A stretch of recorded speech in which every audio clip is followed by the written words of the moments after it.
this Parthasarathi gathering. So yeah, Om Namo Bhagavate Vasudevaya. Om Bhagavate Vasudevaya. Om Namo Bhagavate Vasudevaya. Om Namo Bhagavate Vasudevaya. Om Namo Bhagavate Vasudevaya. Om Namo Bhagavate Vasudevaya. Okay, so today we are going to discuss chapter 2, contents of the Gita summarized, and I will touch on verses 1 to 10. Right. So in the previous chapter, chapter 1, we see how Arjuna becomes disturbed after seeing his family members on the Kaurava side, and then he proceeds on to give many arguments to Krishna for not wanting to fight in the battle. So towards the end of the chapter, Arjuna, according to Srila Prabhupada, mentions that when Arjuna mentions he doesn't want to fight, and this was told by Sanjaya, Dhritarashtra becomes very happy, joyful. He's thinking the Pandavas are going to quit now the battle and he will get the kingdom. But in this chapter, we will see how Krishna inspires Arjuna, and at the same time, Sanjaya removes that doubt from Dhritarashtra that Arjuna is capable of fighting. Okay. So chapter 2 is called Contents of the Gita Summarized because it describes the subject matters, if you look carefully, of Karma Yoga. It also talks about Jnana Yoga. In terms of Jnana Yoga, we can say it also includes Sankhya Yoga in it. And it briefly touches on Bhakti Yoga. Krishna discusses the analytical aspect of the spiritual soul, the Jivatma, and that aspect is called Sankhya, or sometimes Prabhupada uses the word Jnana Yoga. And Krishna also touches on working with and working without attachment to the results of one's activity. It's called Sakama or Nishkama Karmas. And then towards the end of chapter 2, Krishna ends by describing the characteristics of a self-realized person or one who's fixed in Krishna consciousness. And so now I'll touch the first 10 verses in chapter 2. What is the first 10 chapters? The first 10 verses, it talks about Arjuna's indecision to accept Lord Krishna's instructions, or at the beginning of chapter 2, in these first 10 verses, Arjuna actually gives his final arguments against fighting to Krishna.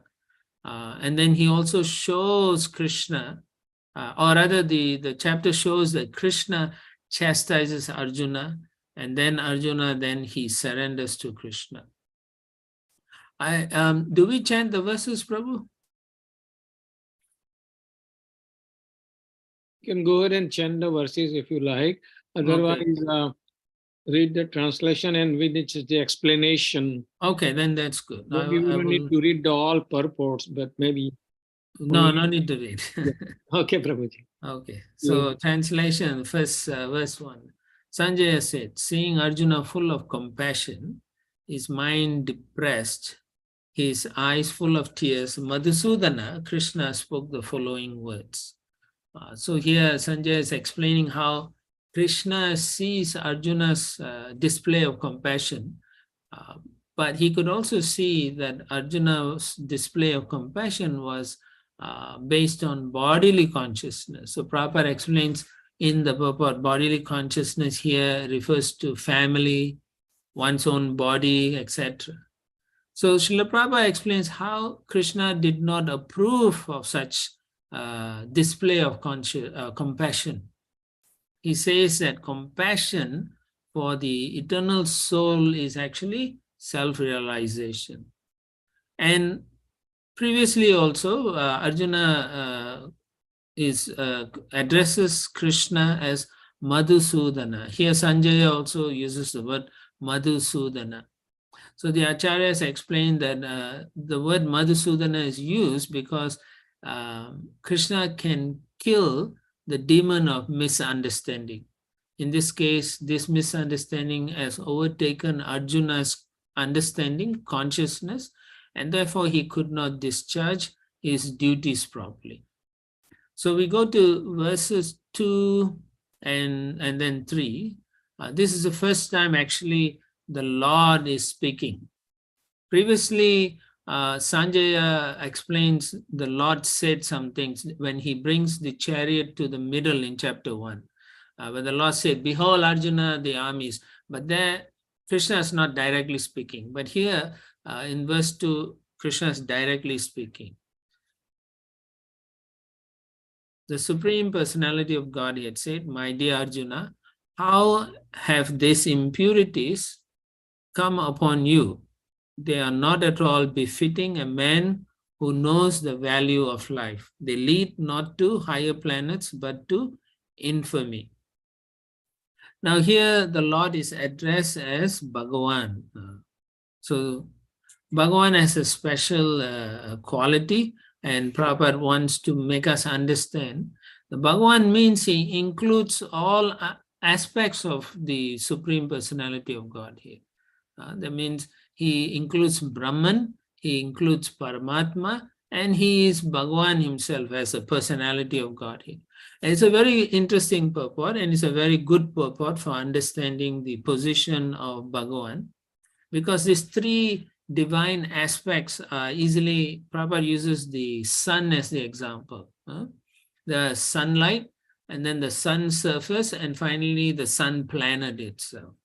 So when we read this analogy very nicely, then we can also conceptualize very easily how deep the realization of one in Brahman compared to one in Paramatma, and then compared to one in Bhagavan aspect. So here in this particular verse, the Lord is actually asking Arjuna, he says, how can these impurities affect you? Or how did this happen? Why he's saying is because Arjuna is actually a civilized person, and he's very well educated by the kingly dynasty, and the sages have all trained him very well. So Krishna is shocked because of the behavior of Arjuna. He is acting like he doesn't know what is the right thing to do, what is the wrong thing to do. And Krishna immediately sees that he's acting on an attitude. Oh, you are putting it, huh? That's fine.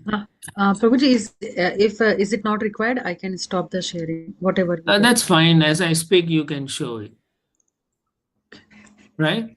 Okay, Prabhuji. Yeah, that's fine. I'm okay with that.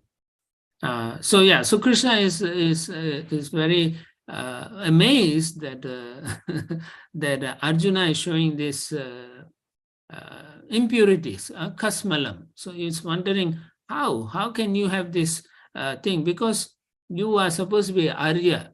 Arya means one who is civilized and one who understands liberation. So therefore he's questioning, it does not befit you. You should not do this. And then of course, asvargiyam, that means going up to the heavenly planets. If as Kshatriyas generally they fight, if they die, they go to heavenly planets. If they live, they enjoy the kingdom they win. So Krishna is like questioning Arjuna, why are you thinking like that? Why are you even acting like this? Now, of course, at the end he says, Akirta Karam Arjuna. That means he's saying, but it only becomes, you become infamous, or people will look down on you. So Arjuna, why are you doing all that? And so in the next verse, text 3, Krishna says, O son of Pritha, do not yield to this degrading importance. It does not become you. Give up such petty weakness of heart and arise, O chastiser of enemy. So he's making it very clear here. So he is saying to Arjuna, don't let these impurities drag you down. That means you become a coward in this case. So when he says degrading importance, he's telling Arjuna, don't become a coward. You are a Kshatriya. Here he calls him Pritha. Pritha actually refers to Queen Kunti. Kunti is a sister of Vasudev, his father. So they are very famous family, and they are Kshatriya family, and they're very powerful people. And so Krishna is saying, you are at the same standard as your predecessors. So why are you acting like this? This is not proper. And so he says, this is not suitable for you, and it will only create more problems for you. So he says, give up this weakness that has come in your heart. So he says, Hridaya Durbalyam. Because of this weakness, you're not able to fight. So he says, get up and fight. And again, we have to understand from the previous verse, verse 2, that the Supreme Lord Krishna is addressed as Bhagavan. And the other idea Bhagavan means he possesses all the riches, all the strength, all fame, all beauty, all knowledge, all renunciation. Everything is full. And Bhagavan is only for Krishna. You can use that word. Living entities, including Brahma and Shiva, they don't possess the same opulence or as fully as Krishna. And so that's a very important point for us to understand. So the Supreme Lord is now taking the role to help Arjuna. And so we have to also appreciate that. So very nicely, the Lord is taking this position. Because why? Because he actually loves Arjuna. So now, if we go on a little bit further into the next verses 4 to 6, 4, 5, 6, Arjuna again counters Krishna's argument. He says, he has more doubts, he has more confusion. So he makes it very clear. So in text 4, you see, he says to Krishna again, because he wants to counter the argument of Krishna.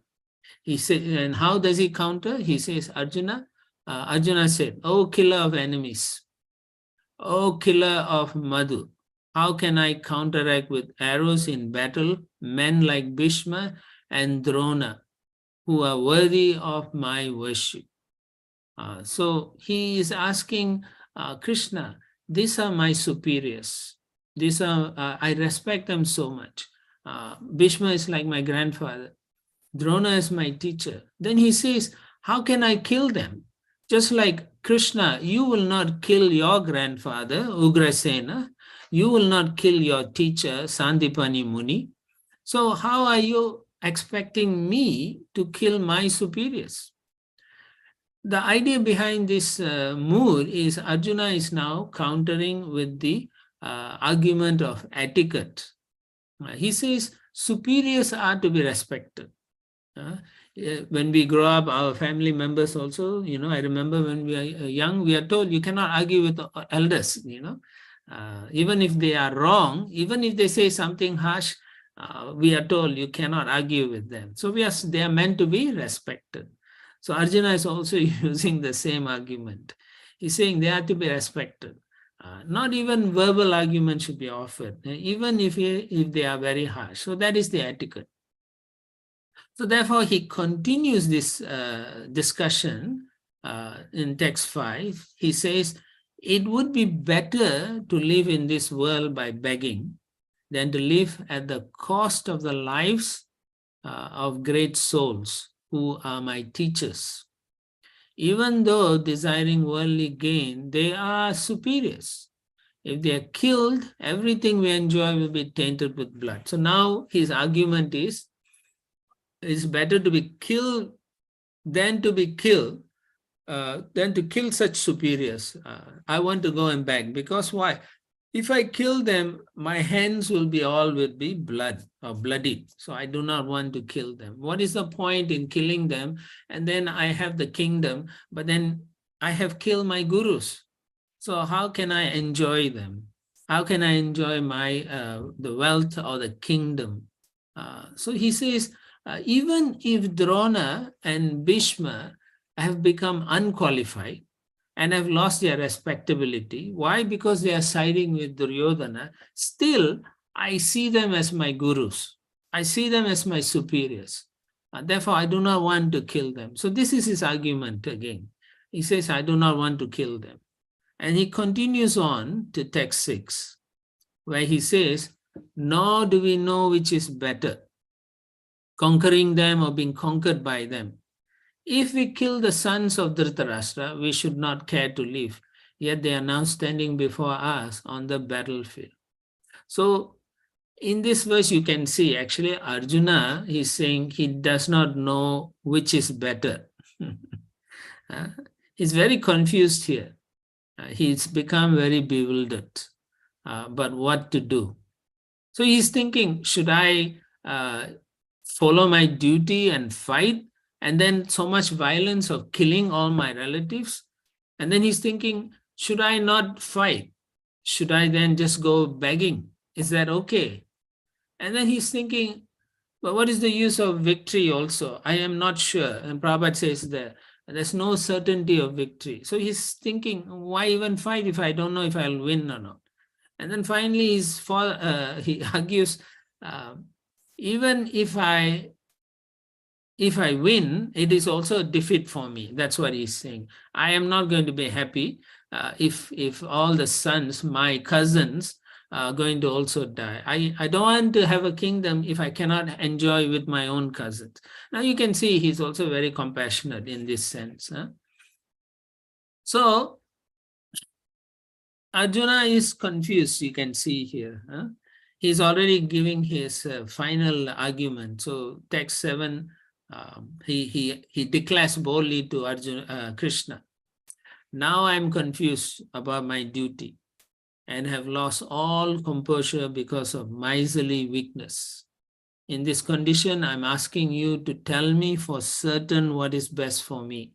Now I'm your disciple and a soul surrendered unto you. Please instruct me. So from verses 7, 8, 9, and 10, it's the whole series of verses is about Arjuna surrendering to Krishna. So particularly in this verse, if you look carefully, he says, now I am your disciple and a soul surrendered unto you. Please instruct me. So what he's doing is he's taking or accepting Krishna as his guru. He has decided. Now in the purport, very nicely Prabhupada explains how there's so many perplexity in life for everyone. So what does it mean? It means we are always confused. We do not know what is right. Sometimes we don't know what is even wrong. Therefore, we need proper guidance. Even in normal material life, we go through school, we go through college, we go through many self-help courses, seminars, just to make sure that we can make the right choices in life. Sometimes we think we are making the right choices, but actually at the end of the day, we are all confused. And then we think, well, what else can I do? I do not know what to do. I'll just continue doing what I don't know what to do. So here in the same mood, Arjuna is saying, I don't know what to do. I am perplexed.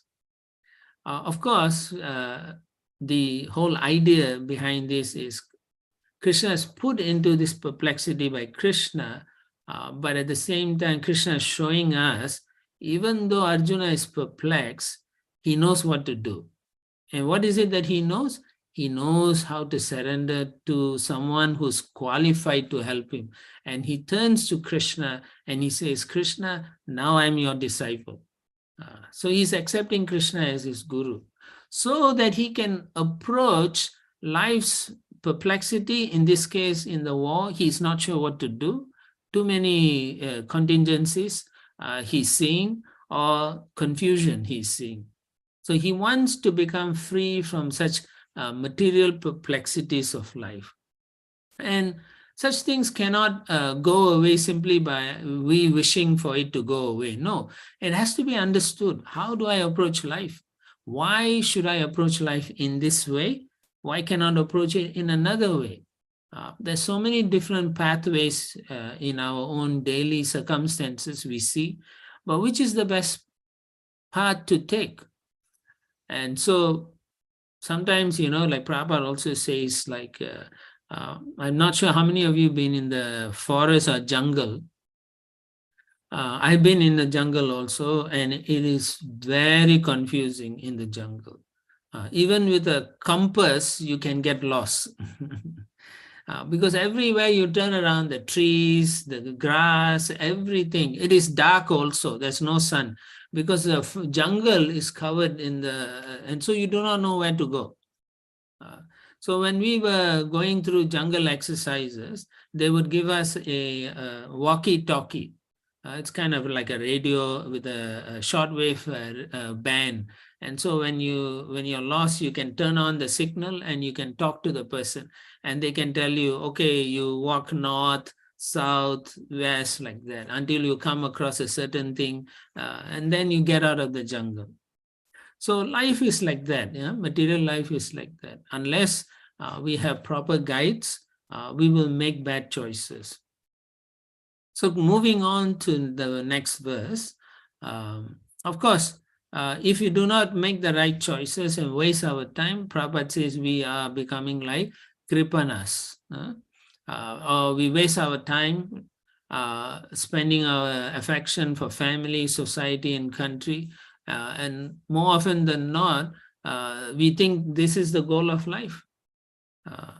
And so Prabhupada explains in the purport that family attachment is also found in the animal kingdom, he says, who also take care of their own children. And so even though we can try to protect our family, ultimately everyone is going to die. And so Arjuna can understand that, but he's not sure what to do because he doesn't want them to die. But at the same time, he knows they have done something wrong. So it has made him very weak in terms of taking up a position and to fight. And so in text 8, he continues to declare his difficulties to Krishna. I can find no means to drive away this grief. It is overwhelming him.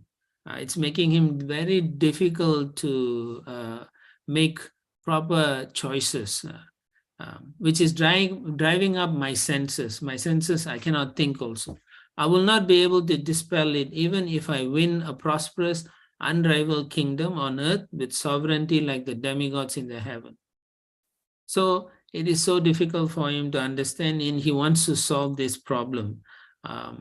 And Srila Prabhupada says, ordinary men cannot solve it without the guidance of a spiritual master.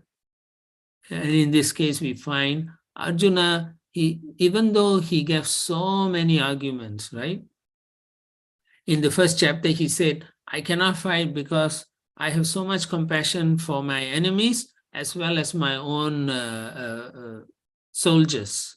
And then he said, I cannot enjoy this kingdom because all my relatives will be dead, so I don't think I can enjoy. Then he also said, if I were to fight and kill so many, then there's no more men, and so the women cannot maintain the religious tradition. Okay. And then he said, finally, he says, if I kill my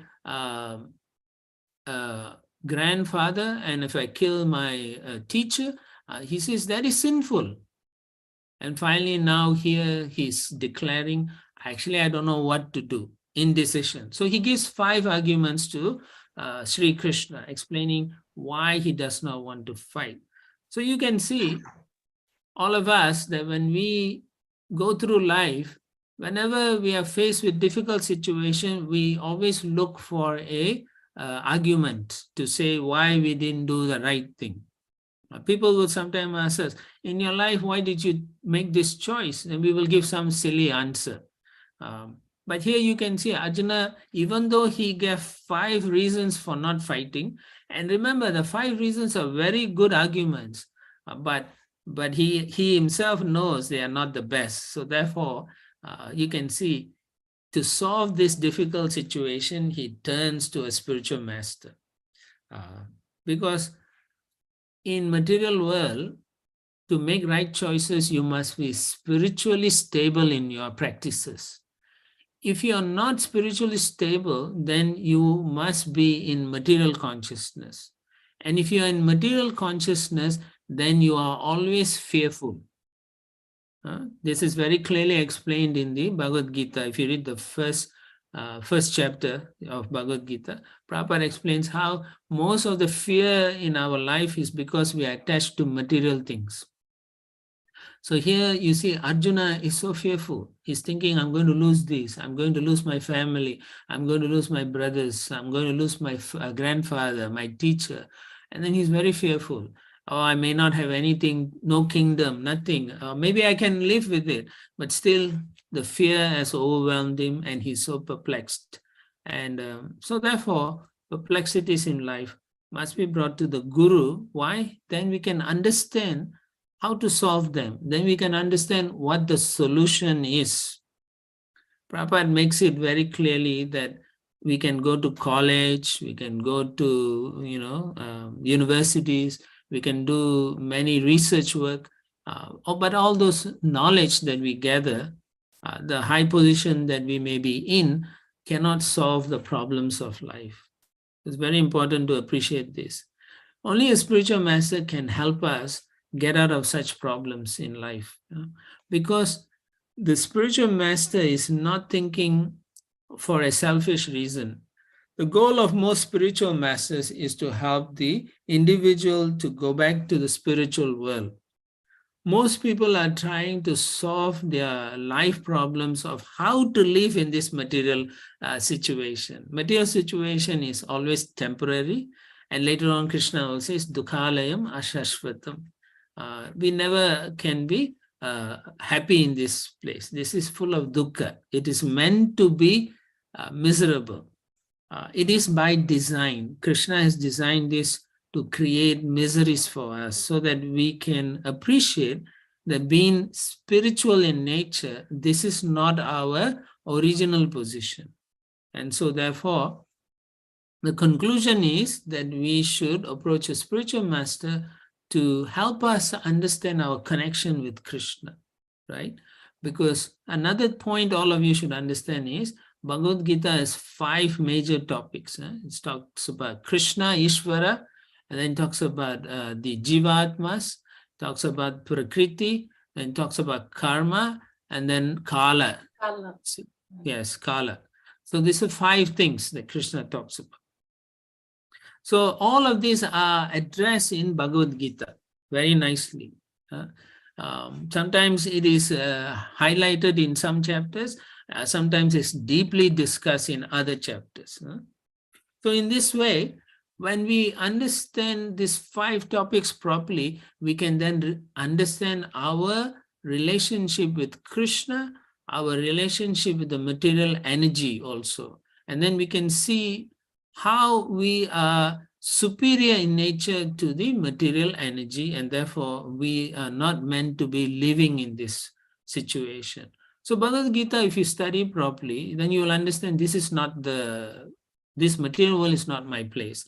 You will appreciate Krishna's position and you will try to understand Krishna properly. So yeah, so in this particular verse, the emphasis Prabhupada wants us to know is that one should approach a bona fide spiritual master to solve the problems of material existence. Now, what are the problems of material existence? Birth, death, old age, and disease. So these 4 things are there. Who knows how to solve the birth? For one who takes birth, death is assured. And for one who dies, he's going to take birth. And in between birth and death, we go through this old age and disease. No choice. Everybody goes through this old age and disease. It cannot be counteracted by wealth, cannot be counteracted by, Prabhupada also says, economic development, cannot be counteracted by knowledge or anything, or material knowledge. But of course, if you know spiritual knowledge, that is the only thing that can counteract this. So therefore, it's very important that we appreciate these things, and through the spiritual master, we will know how to handle our material existence. And the problems of material existence can easily be overwhelmed. So now we go to text 9. Now back to Hastinapur. So Sanjaya is speaking. So Sanjaya said, having spoken thus, Arjuna, chastiser of enemies, told Krishna, Govinda, I shall not fight, and fell silent. So you can understand, you look at Arjuna, if you look at the point of Arjuna, in the battle, he's looking at his relatives, his friends, his cousin brothers, and so on. I mean, it's so difficult. Then you have to fight and kill these own family members. It's really ridiculous, actually. So we can appreciate in some ways why Arjuna is feeling this way. But at the same time, we should also understand that his cousin brothers and Dhritarashtra and all have been cheating them, have done all the sinful activities which anyone who does it adharmically, they should be killed, actually. So Arjuna understands that, but still Krishna puts him in this dilemma by his Yogamaya potency, so that Krishna can speak the Bhagavad Gita for the benefit of human society. So Arjuna is playing a part, but he doesn't know he's playing the part, because Krishna's Maya, Yoga Maya, is so wonderful that Arjuna is feeling all this depression, anxiety, fearfulness, compassion, everything is going through him, and he's bewildered, he's confused, he's perplexed. And so he allows us, by doing this, to attract Krishna to manifest this discussion between the both of them. So he says, Govinda, I shall not fight. But of course, Sanjaya, when he's saying Govinda, I shall not fight, he doesn't address Arjuna as just Arjuna. He says, he calls him Parantapa. So it's an important thing to understand also. By calling him Parantapa, he's saying, the meaning Parantapa means chastiser. So he's telling Dhritarashtra indirectly, you may think he's not fighting, but he's very capable of killing all his enemies. So don't think he's not going to fight, just wait. And then he addresses, in the verse you can see, he calls him Rishikesha, Krishna, and then he calls him Govinda. So Rishikesha means control of the senses. Srila Prabhupada mentions very nicely. Why? Because Krishna he can control everyone's senses, but particularly here in the battlefield, he will make Arjuna manifest the real positive intelligence to fight. So therefore he calls him Rishikesha. And then the second thing is Govinda, means Krishna actually knows everything, what's happening. So therefore he's going to make Arjuna accept his dharma to fight, his Kshatriya spirit, so that Arjuna will appreciate it and then he'll fight. Why? Because Arjuna is fit for liberation. He's completely perfect devotee. He's Gudakesha. He has complete control over his senses, his mind. If you read the first chapter, he's actually very capable. He's not there to enjoy the material things. He doesn't care whether the battle he can win or he lose. So he is indifferent to enjoyment. And the other thing, he's very tolerant whether he wins or loses. So he's tolerant towards even dualities. But one thing that is so positive of Arjuna is that he has strong faith in Krishna. Therefore, he surrenders to Krishna. He says, I want to be your disciple and you tell me what to do. So this is something, again, for all of us to appreciate even though Arjuna is in so much difficulties, he turns to Krishna to say, please guide me. So what is the lesson for us? We should also always look towards a devotee or someone who's our well-wisher, devotional well-wisher, a spiritual well-wisher, our spiritual master, or anyone who's advanced devotee who cares about our spiritual or even material life. Then we can turn to them and say, please help me. I know you're my well-wisher. I know you will not cheat me. So you please guide me so that I can make the right choices. I know you're not going to tell me to think materially. I know you're going to teach me how to think spiritually. Therefore, I am going to seek your instructions. I have faith in you. So this is the lesson we can see from Arjuna. He is turning to Krishna not as a friend anymore. The mood has changed now. Initially, Arjuna told Krishna, Senayor Ubayor Madhye, please take me to the middle of this battlefield. But now he's saying, oh, Krishna, I cannot deal with this anymore.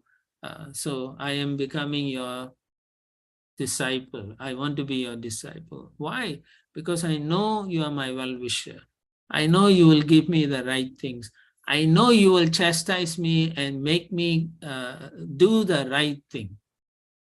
So that is the very important thing that we should appreciate in this particular verse in terms of the situation they are in. So it's very important for us to appreciate Arjuna, not think that he is a coward or whatever. And finally, for today's session, text 10, O descendant of Bharata, at that time, Krishna, smiling in the midst of both the armies, spoke the following words to the grief-stricken Arjuna. So Arjuna having surrendered to Krishna, now Krishna is going to again talk to Arjuna. So one of the things we need to understand here is, in the beginning, you can see Krishna was controlled by Arjuna's love for him. So Krishna was riding the chariot. Wherever Arjuna wants him to go, Krishna just takes the chariot and goes to whichever place Arjuna wants him. So you can see how much Arjuna's love is controlling Krishna. But now Krishna becomes a controller of Arjuna's mind now. Not that he wants to control Arjuna, but because he loves Arjuna so much. He wants to help Arjuna. He wants to control Arjuna's mind, meaning he wants to help him understand properly. And then he out of love for Arjuna's benefit. So the talk, as Prabhupada says, namely the talk between Krishna and Arjuna, it appears like friendship at the first, but later on Arjuna takes the position of a student. And so Krishna, you can see in the next verse 11 and so on, Krishna actually smiles because the relationship from friendship becomes disciple and master. And so Krishna agrees, both roles he agrees, and he says, okay, I'll assume the position of a spiritual master, but with the desire to help him, not for any other reason. Okay, so he smiles, and so this is very important to understand. Okay, so Krishna is smiling in the midst of both armies. So he's thinking, look at this Arjuna. Now, at first he is telling me how to ride the chariot. I don't mind because I love him. But now he's changed his position. So Krishna finds that very amusing. And therefore he's now going to take the position of a spiritual master. And then he's going to talk Bhagavad Gita. So assuming the role of Guru, then Krishna takes the position of gravity, very strong, because he's not only teaching Arjuna from this point onwards, he's not teaching Arjuna, he's actually teaching the entire humanity for all of us. Otherwise, what is the point in all of us reading Bhagavad Gita? Okay, so, and therefore Krishna is smiling also. He's like, okay, now Arjuna has given me the opportunity, and this is serious knowledge. I will now speak. And through Arjuna, I will speak to the entire humanity from that point onwards till now. 5,000 years have gone by. But as we read the Bhagavad Gita, we can still hear Krishna speaking to Arjuna. We are all at the battlefield, listening to Krishna speak to Arjuna. And so this Bhagavad Gita is not just for that 5,000 years ago. No, it is for all times, for all people. And so it's very important for us to appreciate these principles that are being explained in the pages of Bhagavad Gita. It's very important for us to appreciate this. Okay, so these are the 10 verses which shows Arjuna's final argument, and then he surrenders to Krishna. And he goes through a lot of difficult situation. For anyone, ordinary people, maybe most people nowadays, they may not be able to handle the battlefield. They probably commit suicide. But Arjuna is showing us how he has gone through this. And it's a very wonderful example of what devotees are meant to do. We are to awaken our intelligence to see that whenever we are not able to make good choices, we should turn to someone who can help us. It's so, so important. If you don't do that, our mind will take over, and then we will make very bad choices. And then we have regrets later on in life. So this is very important. And I want to, with that, I want to stop. And if there's any comments and other questions or queries, we can take that. Yeah. Yeah, it's almost 8:20. So yeah. Krishna Prabhuji Pranam.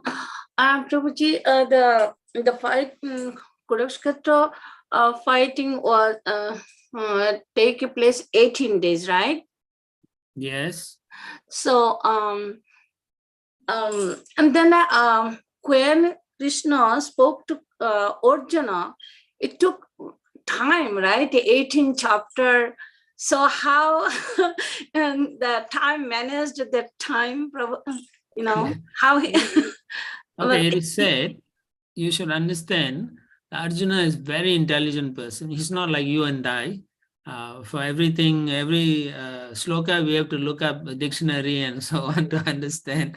Arjuna immediately knows what Krishna is saying. It is said that the whole Bhagavad Gita was spoken between 1.5 hours to 2 hours maximum. So 1.5 hours they spoke, everybody was watching them before the battle started. 45 minutes. It's okay. Yes, Prabhu? Harilila, did you say something? Oh, I can't hear you, Prabhu. Thank you very much, Prabhuji, for the wonderful lecture. The way you describe the confusion and that chaos in the mind which is running in the mind of Arjuna, that is very commendable.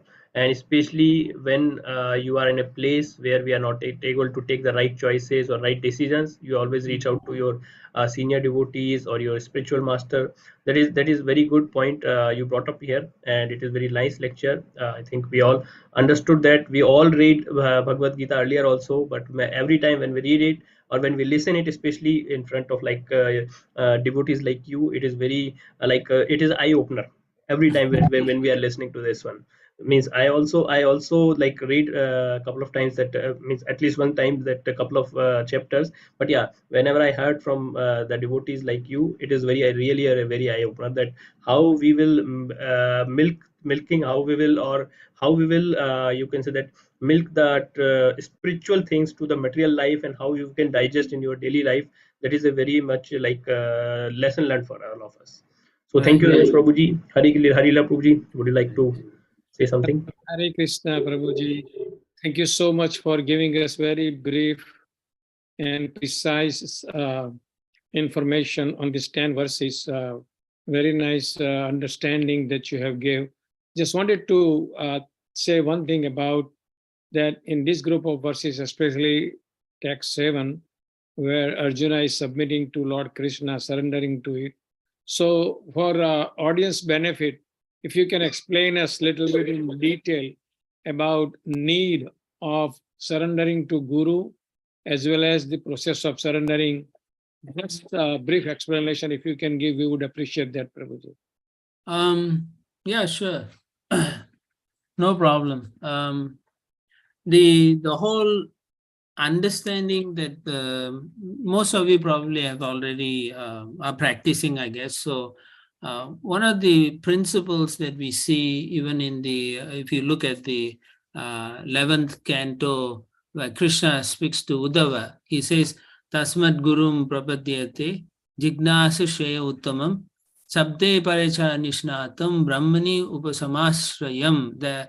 Therefore, the understanding is, if we are very serious about spiritual life and we desire real happiness, Krishna says one must seek a bona fide spiritual master and take shelter of him. And how do you take shelter? He says first one should take initiation.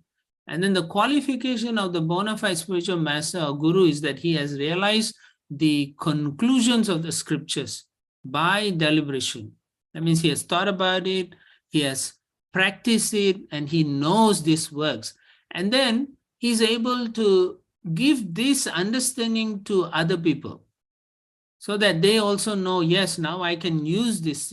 So he's able to convince others of the conclusions. And such great personalities are in all over the world. We should take shelter of such person because they can lead us to the lotus feet of the spirit, Sri Krishna. So here also in this, the whole idea is, which is said, Prabhupada sets around the theme of perplexity. If we try to live in this material world, you will always make mistakes. And it's not just making mistakes, it says ultimately you become confused. Why am I suffering? Athato Brahma Jigyasa. One is questioning, what am I doing in this material world? On our own, we can search and do research, but we will never get the proper answers. The answers are only coming through bona fide spiritual masters, disciplic succession. Krishna himself says in the 4th chapter, Evam Paramparam Prapte, Imam Raja Rishivya, Sakalane Mahato, Yoga Nasta Parantapa. This knowledge, this science of God, knowledge is lost and he has to re-establish. So what to speak of all of us, right? We don't know so much spiritual knowledge. So by connecting with people who are practicing in Guru Parampara, and if we approach them, we get so much knowledge. But when we take shelter of them, we not only get the knowledge, we get the blessings.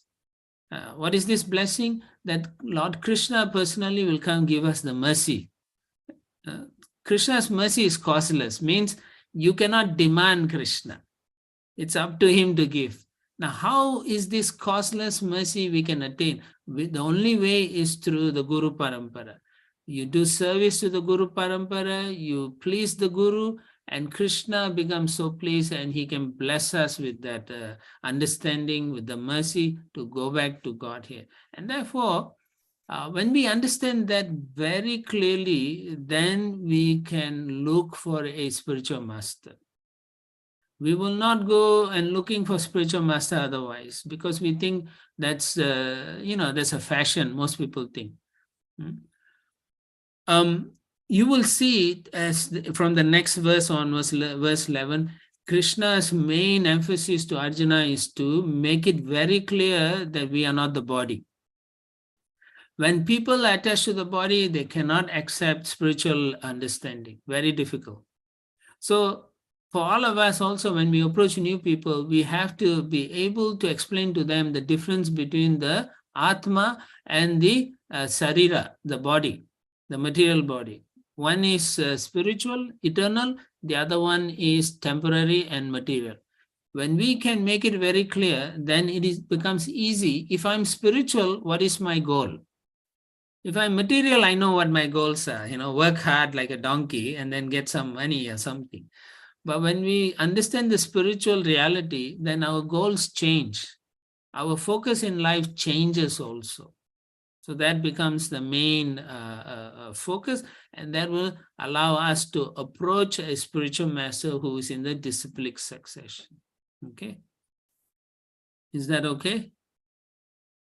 Prabhuji, thank you so much. Prabhuji, if you have some time, can we take questions from our listeners if they have any? Yeah, sure, sure.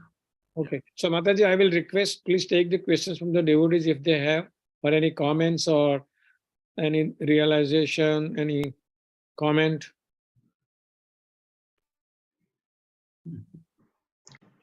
Thank you very much, Prabhuji. I'm requesting you, all of you, if you have any questions, please raise your hand, unmute yourself and ask your questions related to today's lecture.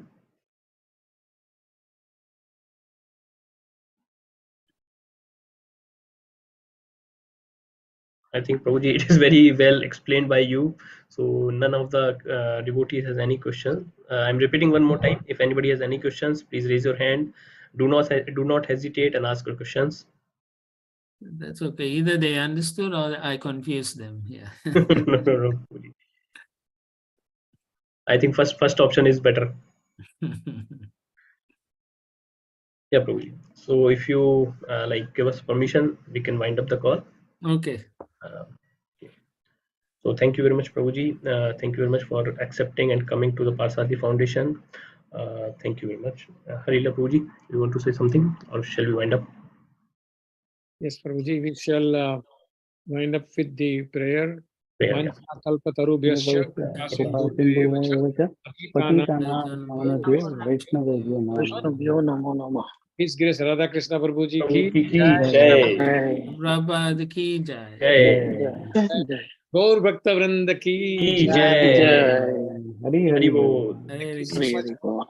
Hari Bol. Hare Krishna.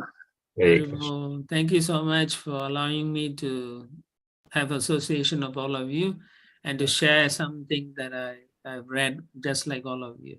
So, So, Prabhuji, okay. just give us a chance once a month, please. It's very You know, I will enlighten try, us. yeah. Okay. Once a month at least. It's very nice. Okay. Okay, Prabhuji. Thank you so much. Hare Krishna. Hare Krishna. Hare Krishna, Prabhuji.